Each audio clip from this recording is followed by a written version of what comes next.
मुंबई भारत का वो metro city है जहां हर भारतीय के सपने सच होते हैं। सालों पहले ये सिटी बॉम्बे के नाम से जाना जाता था। हालांकि बॉम्बे से मुंबई तक के सफर में ये शहर काफी रोमांचक इतिहास समेटे हुए है।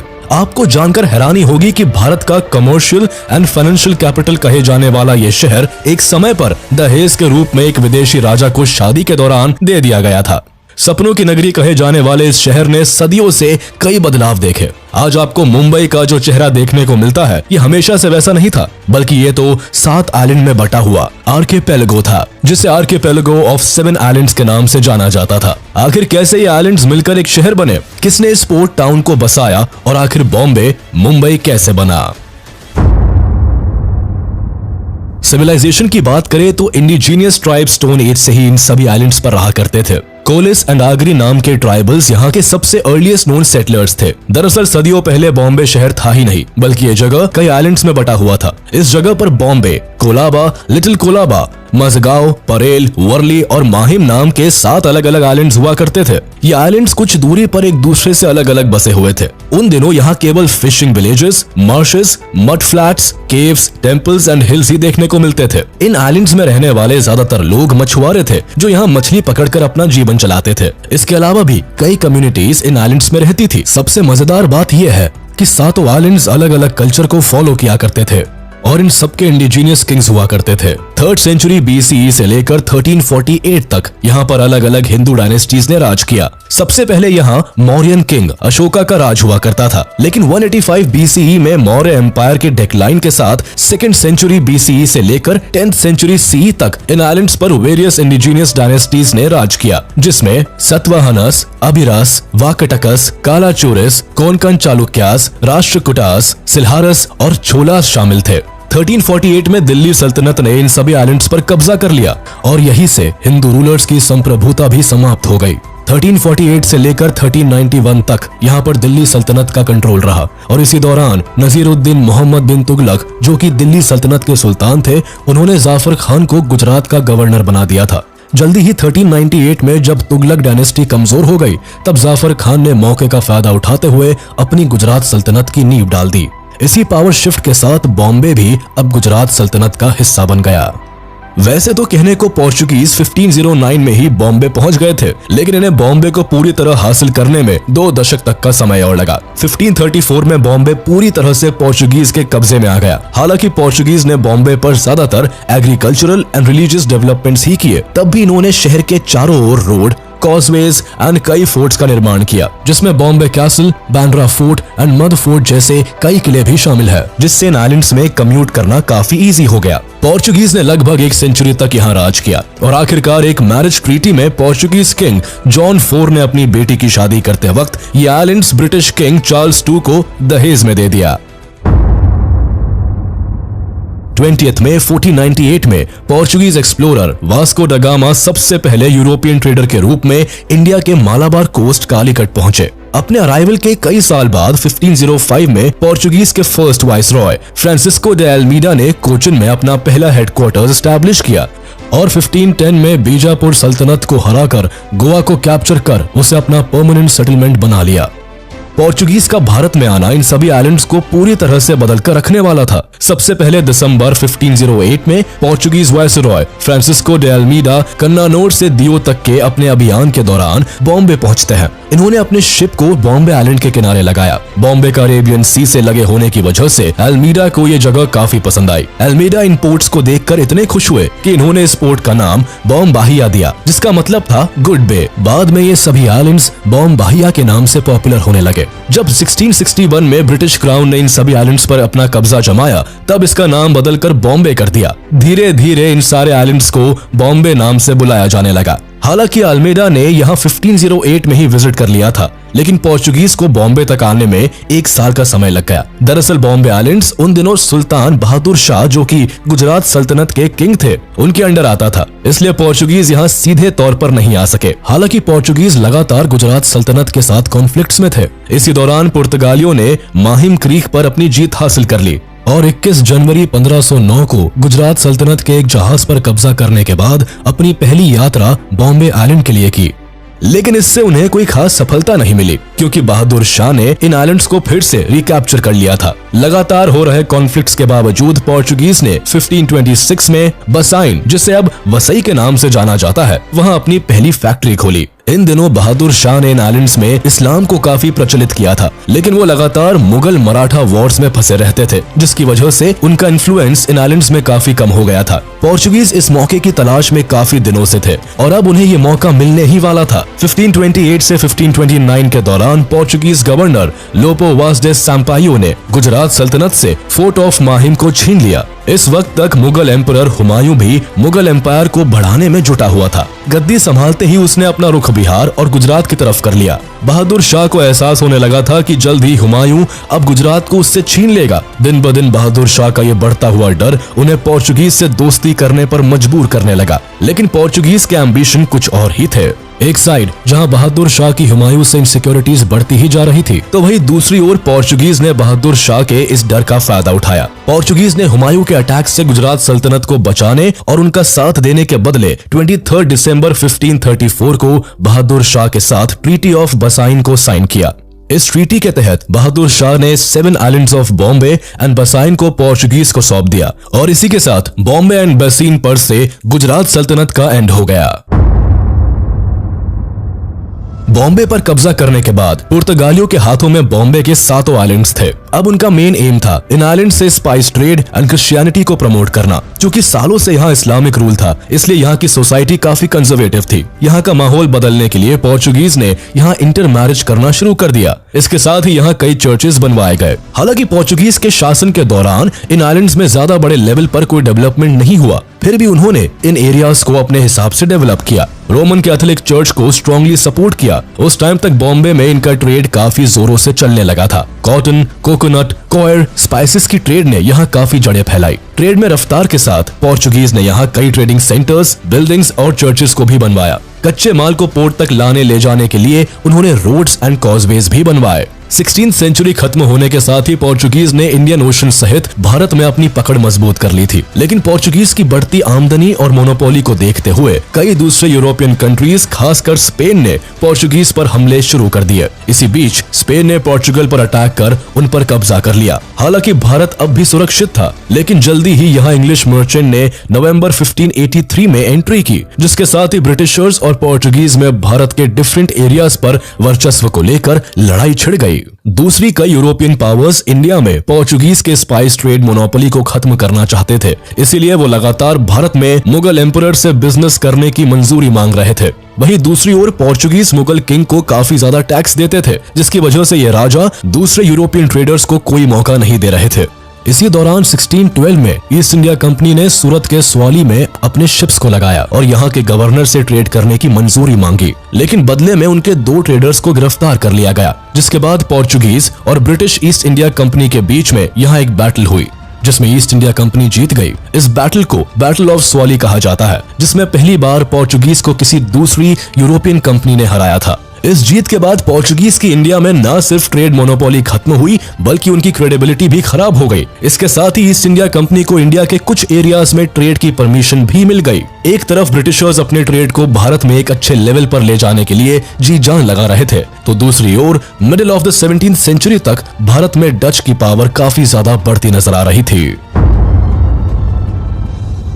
धीरे धीरे अब ईस्ट इंडिया कंपनी भारत में अपने पांव फैलाने लगी। इधर पोर्चुगीज का वर्चस्व भी भारत से कम होता जा रहा था। ब्रिटिशर्स इस बात को बहुत अच्छी तरह जानते थे कि अगर उन्हें भारत में ट्रेड करना है तो जल्दी ही उन्हें सारे कोस्टल एरियाज में अपना कंट्रोल स्टैब्लिश करना होगा। हालांकि उन दिनों ईस्ट इंडिया कंपनी अपना ट्रेड मेनली पटना, सूरत, कोलकाता और गुजरात में ही कर रही थी।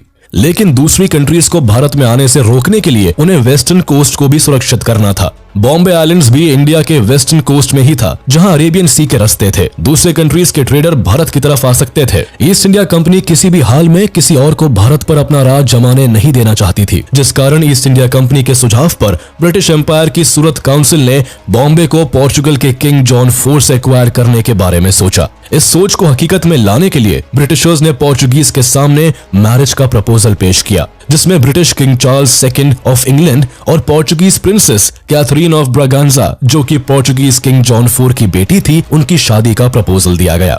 ये शादी कम और स्ट्रेटेजिक अलायंस ट्रीटी ज्यादा लगती थी, जिसके प्रपोजल में शर्तों की एक लिस्ट थी। इन्हीं शर्तों में से एक शर्त ये थी कि पोर्चुगीज को बॉम्बे के 7 आइलैंड्स को शादी में गिफ्ट के तौर पर इंग्लैंड को देना होगा। शादी का यह प्रपोजल 1661 में ही ब्रिटिशर्स ने पोर्चुगीज को दे दिया था, लेकिन पोर्चुगीज के कई मिनिस्टर्स इस बात के खिलाफ थे। इसके अलावा प्रिंसेस भी इस शादी को मानने से इनकार करती रही, क्योंकि उन्हें किंग ऑफ इंग्लैंड के कई रिश्तों से ऐतराज था। लेकिन डचेस का बढ़ता इन्फ्लुएंस अब पोर्चुगीज को डराने लगा था। 16th सेंचुरी के अंत में डचेस इंडियन ओशन में पोर्चुगीज की मोनोपोली को चैलेंज करने लगे। उन्होंने वो बिजनेस जिस पर पोर्चुगीज का एकाधिकार था वो उनसे छीनने लगे। अब डचेस भारत के अलावा दूसरे ईस्टर्न देशों में भी घुसने लगे और मसाले, सिल्क और गोल्ड का बिजनेस करने लगे। देखते ही देखते उन्होंने पोर्चुगीज के बिजनेस को तेजी के साथ छीनना शुरू कर दिया। 17th सेंचुरी के एंड तक तो नीदरलैंड्स यूरोप का सबसे धनी देश बन गया। डचेस के इस बढ़ते कॉलोनाइजेशन को देखकर पोर्चुगीज अब डर गए। उन्हें ब्रिटिश ईस्ट इंडिया कंपनी से दोस्ती करने में अपना फायदा दिखने लगा। उन्होंने सोचा कि अगर ब्रिटिश क्राउन से संबंध अच्छे हो जाए तो डचेस को भारत में आने से रोका जा सकता है।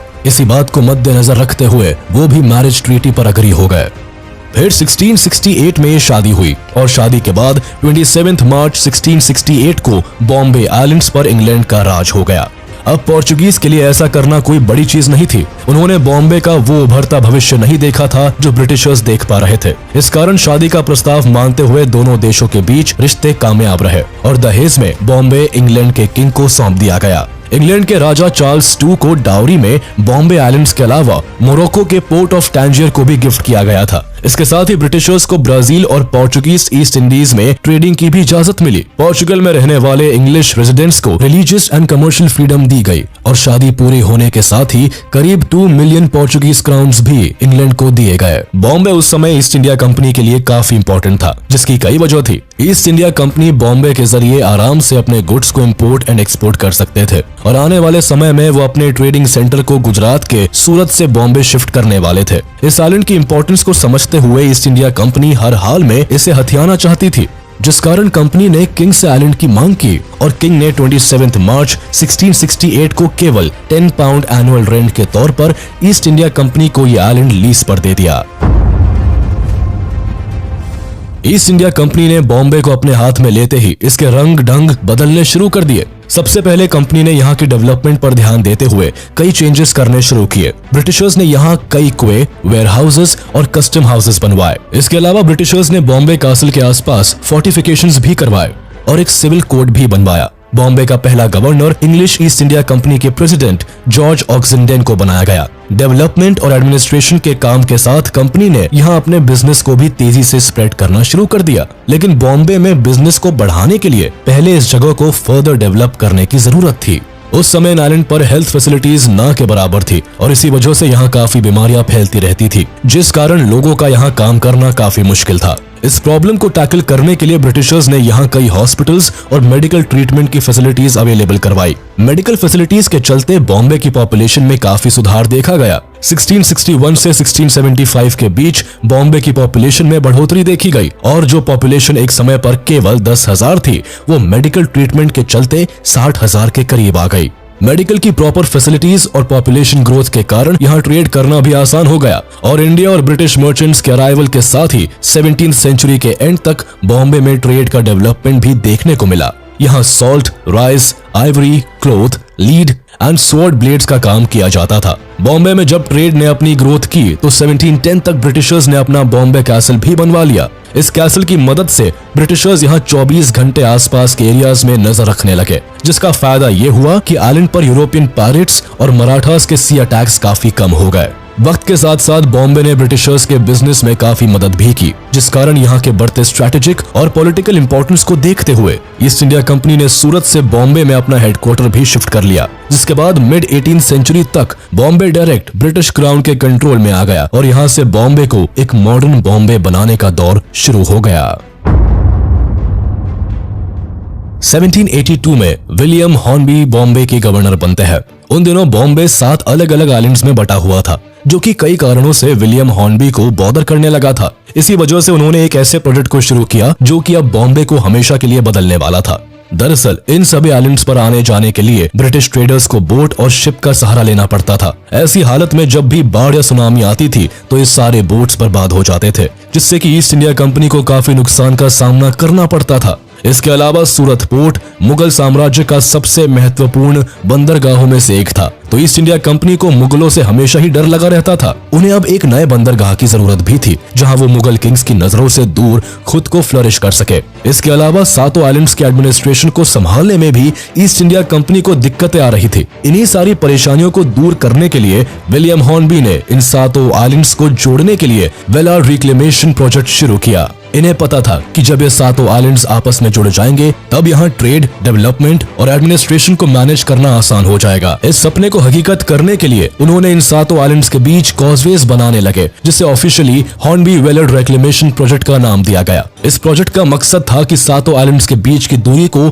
मलबों से भरकर जोड़ दिया जाए। सातों आइलैंड्स को जोड़ने का ये प्रोजेक्ट 1782 में शुरू हुआ और 1845 में आकर खत्म हुआ। इस तरह हमें वो बॉम्बे शहर मिला जिसे आप आज मुंबई के नाम से जानते हैं। अब जब सातों आइलैंड्स को जोड़ दिया गया तो ब्रिटिशर्स ने भारत को लूटने के लिए एक अलग से पोर्ट विकसित कर लिया। कॉजवेज बनने के साथ ही बॉम्बे में अब फैक्ट्रीज लगने लगी। इन फैक्ट्रीज में ब्रिटिशर्स भारत के कच्चे माल को स्टोर किया करते थे और सीधे यहीं से सारा सामान इंग्लैंड भेज दिया जाता था। इसी तरह इंग्लैंड से आए फिनिश गुड्स को यहीं से पूरे देश में बेचने के लिए ले जाया जाता था। यहाँ फैक्ट्रीज बनाने के लिए ब्रिटिशर्स को चीप लेबर की जरूरत थी, इसलिए उन्होंने बाहरी राज्यों से लोगों को लाना और यहाँ बसाना शुरू कर दिया। देखते ही देखते ये शहर अब कलकत्ता की बराबरी करने लगा था और कुछ समय में ही ब्रिटिश ईस्ट इंडिया का भी फाइनेंशियल कैपिटल भी बनने वाला था। लेकिन अब भी यहाँ सड़कों की कमी थी, जिसकी वजह से ईस्ट इंडिया कंपनी ने अपने ट्रेड को और अच्छी तरह से ऑपरेट करने के लिए यहाँ कई सड़कें बनवाई। देश के कोने कोने से कच्चे माल, मेटल्स, मसालों और सिल्क को तेजी के साथ पहुंचाने के लिए 1845 आते आते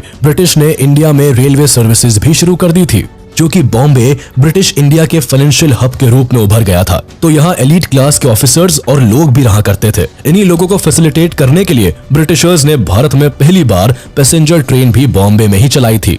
1853 में ये ट्रेन बोरीबंदर से थाने के बीच चलाई गई।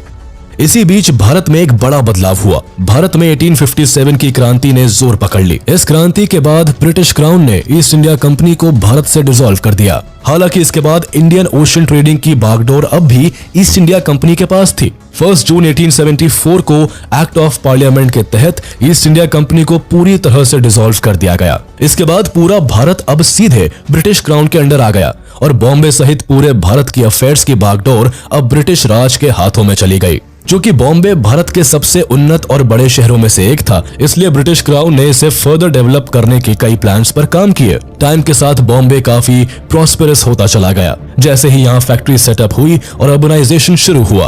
अर्बनाइजेशन शुरू होने के साथ ही यहाँ की पॉपुलेशन बढ़ने लगी। बाहर से लोग और कामगार यहाँ नई अपॉर्चुनिटीज की तलाश में आने लगे। बढ़ती पॉपुलेशन की वजह से यहाँ अब कई परेशानियां भी शुरू होने लगी, जिसमें major problem health care system का था। 1896 में यहाँ प्लेग फैल गया, जिससे कि बॉम्बे प्रेसिडेंसी के हालात काफी नाजुक हो गए। इसके बाद यहाँ ब्रिटिश एम्पायर ने बॉम्बे सिटी इंप्रूवमेंट ट्रस्ट को बनाया, जिससे कि बॉम्बे की हालत को सुधारा जा सकता था।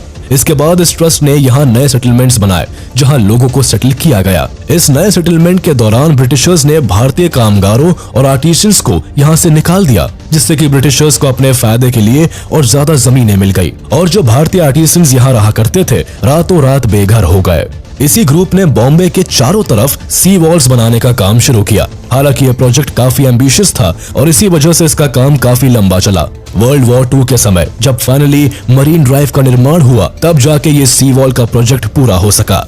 हालांकि बॉम्बे में डेवलपमेंट तेज रफ्तार में हुई, लेकिन इसका मकसद सिर्फ और सिर्फ ब्रिटिश एम्पायर के इनकम को बढ़ाने और भारत से ज्यादा धन लूट कर ले जाने का था। बॉम्बे में मरीन ड्राइव फ्लाईओवर का निर्माण भी वर्ल्ड वॉर 2 में सिपाहियों को खाना, पानी, जरूरत के सामान और युद्ध के हथियारों को आसानी से और तेजी के साथ ट्रांसपोर्ट करने के लिए हुआ था। 1945 में जब मरीन ड्राइव का काम पूरा हुआ, तब बॉम्बे के सबर्ब्स में भी काफी खाली जमीन मिली, जहां डेवलपमेंट्स और रेजिडेंशियल प्रॉपर्टी बिल्डअप होने लगी। ब्रिटिश राज के टाइम में बॉम्बे पॉलिटिक्स और बिजनेस का बड़ा हब बन गया। ब्रिटिशर्स ने यहाँ कई बड़े स्ट्रक्चर्स बनवाए जो आज तक भारत की शान में खड़े हैं। The Rajabai clock tower, Victoria terminus और बॉम्बे हाई कोर्ट का निर्माण भी ब्रिटिश रूल के दौरान ही हुआ था। 1911 में जब जॉर्ज फिफ्थ का भारत के एम्परर के तौर पर कोरोनेशन होने वाला था, तब मुंबई के आइकॉनिक गेटवे ऑफ इंडिया का निर्माण किया गया, जो कि 1924 में बनकर पूरा हुआ। 1947 में जब भारत आजाद हुआ, तब तक बॉम्बे भारत के सबसे इम्पोर्टेंट शहरों में शुमार हो गया था। यहाँ गुजराती समाज के लोगों का काफी बोलबाला था। पोस्ट इंडिपेंडेंस यहाँ की इकोनॉमी और बिजनेस गुजराती समाज के लोगों के हाथ में था, जिसकी वजह से मराठी स्पीकिंग पॉपुलेशन में काफी डिससैटिस्फैक्शन फैलता जा रहा था, जिसकी वजह से यहाँ 1956 से 1960 तक मराठा प्रोटेस्ट चला। इस दौरान बॉम्बे में काफी वायलेंस फैलने लगा। बढ़ती अनसैटिस्फैक्शन और वायलेंस की वजह से 1960 में बॉम्बे स्टेट का पार्टीशन कर दिया गया और इसके बाद दो नए स्टेट्स महाराष्ट्र और गुजरात को फॉर्म किया गया। इसके बाद बॉम्बे प्रेसिडेंसी का अर्बन एरिया बॉम्बे के नाम से जाना गया और महाराष्ट्र का कैपिटल सिटी बन गया। 1995 में बॉम्बे का नाम बदलकर इसका मराठी नाम मुंबई कर दिया गया।